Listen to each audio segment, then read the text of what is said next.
Slum ಬೋರ್ಡ್ನಿಂದ ನಿರ್ಮಾಣವಾಗಿರುವಂಥ ಮನೆಗಳ ಹಂಚಿಕೆ ಕಾರ್ಯಕ್ರಮವಿತ್ತು ಹುಬ್ಬಳ್ಳಿಯಲ್ಲಿ ಆಯೋಜನೆಗೊಂಡಿರುತ್ತದೆ. ಸರಿಸುಮಾರು 2.5 ಲಕ್ಷ ಜನ ಕಾರ್ಯಕ್ರಮಕ್ಕೆ ಆಗಮಿಸ್ತಾ ಇದ್ದಾರೆ. ಬಂದವರೆಲ್ಲರಿಗೂ ಕೂಡ ಬೆಳಗ್ಗೆ ಉಪಹಾರ ಮತ್ತು ಮಧ್ಯಾಹ್ನದ ಊಟಕ್ಕೆ ವ್ಯವಸ್ಥೆಯನ್ನು ಮಾಡಿಕೊಂಡಿರುವಂಥದ್ದು. ಇದೀಗ ನಾನು ವೇದಿಕೆಯ ಬಲಭಾಗದಲ್ಲಿದ್ದೇನೆ. ನಾವು ದೃಶ್ಯಗಳಲ್ಲಿ ಕೂಡ ನೋಡ್ಬೋದಾಗಿದೆ.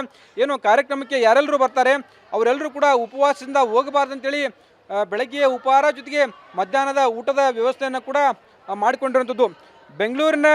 ಬೆಂಗಳೂರಿನಿಂದ ಬಂದಂಥ ನುರಿತ ಬಾಣಸಿಗರು ನಿನ್ನೆ ರಾತ್ರಿಯಿಂದಲೇ ಪಲಾವ್, ವೆಜ್ ಗ್ರೇವಿ, ಮೊಸರನ್ನ ಸೇರಿದಂತೆ ವಿವಿಧ ಆಹಾರಗಳನ್ನು ಸಿದ್ಧಪಡಿಸಿರುವಂಥದ್ದು. ಜೊತೆಗೆ ಮೈಸೂರು ಪಾಕನ್ನು ಕೂಡ ಸಿದ್ಧಪಡಿಸಿರುವಂಥದ್ದು.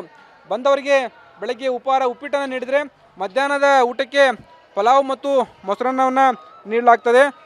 ಆ ಮುಖಾಂತರ ಅಂತಂದರೆ ಹಸಿವಿನಿಂದ ಹೋಗಬಾರ್ದಂತೆ ಸಾಕಷ್ಟೊಂದು ಕ್ರಮಗಳನ್ನು ಕೈಗೊಂಡಿರುವುದು. ನಿನ್ನೆ ರಾತ್ರಿಯಿಂದ 400ಕ್ಕೂ ಹೆಚ್ಚು ಜನ ಈ ಅಡುಗೆ ಕೆಲಸವನ್ನು ಮಾಡ್ತಾ ಇರುವಂಥದ್ದು.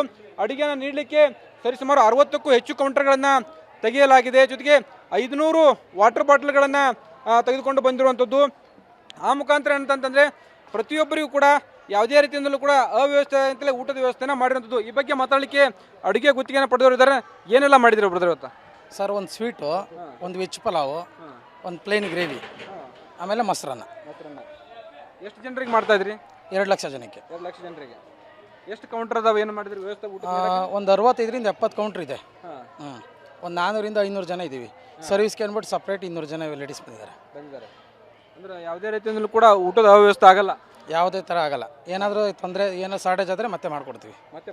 ಎಲ್ಲ ಥರ ಸಿದ್ಧತೆ ಮಾಡ್ಕೊಂಡಿದ್ದೀವಿ. ಎಲ್ಲಿಂದ ಬಂದಿರಿ ನೀವೆಲ್ಲ? ನಾವು ಚಾಮರಾಜಪೇಟೆ. ಇದು ಅಡುಗೆ ಗುತ್ತಿಗೆಯನ್ನು ಪಡೆದವರಂಥ ಮಾತುಗಳು.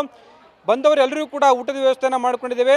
ಸ್ವಲ್ಪ ಕಡಿಮೆ ಆದರೂ ಕೂಡ ಮತ್ತೆ ಅಡುಗೆಯನ್ನು ಮಾಡಿ ಬಡಿಸಲಿಕ್ಕೆ ಬೇಕಂತ ಎಲ್ಲ ತಯಾರಿಯನ್ನು ಮತ್ತು ಸಿದ್ಧತೆಯನ್ನು ನಾವು ಮಾಡಿಕೊಂಡಿದ್ದೇವೆ ಅನ್ನೋ ಮಾತುಗಳನ್ನು ಹೇಳ್ತಾ ಇರುವಂಥದ್ದು. ಕ್ಯಾಮರಾಮನ್ ಶಿವಾಜ್ ಜೊತೆ ಸಂಜಯ್, TV9 ಹುಬ್ಬಳ್ಳಿ. ಸ್ಲಂ ಬೋರ್ಡ್ನಿಂದ ನಿರ್ಮಾಣವಾಗಿರುವಂಥ ಮನೆಗಳ ಹಂಚಿಕೆ ಕಾರ್ಯಕ್ರಮವಿತ್ತು ಹುಬ್ಬಳ್ಳಿಯಲ್ಲಿ ಆಯೋಜನೆಗೊಂಡಿರುತ್ತದೆ. ಸರಿಸುಮಾರು 2.5 ಲಕ್ಷ ಜನ ಕಾರ್ಯಕ್ರಮಕ್ಕೆ ಆಗಮಿಸ್ತಾ ಇದ್ದಾರೆ. ಬಂದವರೆಲ್ಲರಿಗೂ ಕೂಡ ಬೆಳಗ್ಗೆ ಉಪಹಾರ ಮತ್ತು ಮಧ್ಯಾಹ್ನದ ಊಟಕ್ಕೆ ವ್ಯವಸ್ಥೆಯನ್ನು ಮಾಡಿಕೊಂಡಿರುವಂಥದ್ದು.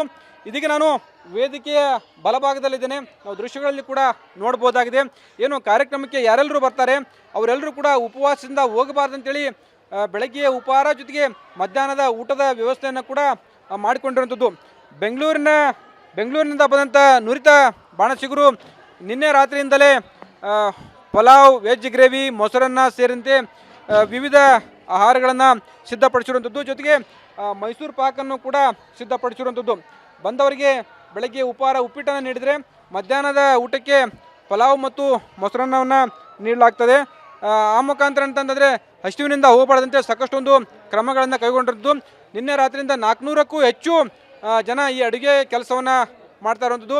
ಅಡುಗೆಯನ್ನು ನೀಡಲಿಕ್ಕೆ ಸರಿಸುಮಾರು 60ಕ್ಕೂ ಹೆಚ್ಚು ಕೌಂಟರ್ಗಳನ್ನು ತೆಗೆಯಲಾಗಿದೆ. ಜೊತೆಗೆ 500 ವಾಟರ್ ಬಾಟಲ್ಗಳನ್ನು ತೆಗೆದುಕೊಂಡು ಬಂದಿರುವಂಥದ್ದು. ಆ ಮುಖಾಂತರ ಏನಂತಂದರೆ ಪ್ರತಿಯೊಬ್ಬರಿಗೂ ಕೂಡ ಯಾವುದೇ ರೀತಿಯಿಂದಲೂ ಕೂಡ ಅವ್ಯವಸ್ಥೆ ಅಂತಲೇ ಊಟದ ವ್ಯವಸ್ಥೆನ ಮಾಡಿರುವಂಥದ್ದು. ಈ ಬಗ್ಗೆ ಮಾತಾಡಲಿಕ್ಕೆ ಅಡುಗೆ ಗುತ್ತಿಗೆಯನ್ನು ಪಡೆದವರು ಇದ್ದಾರೆ. ಏನೆಲ್ಲ ಮಾಡಿದ್ರು ಬ್ರದರ್ ಇವತ್ತು?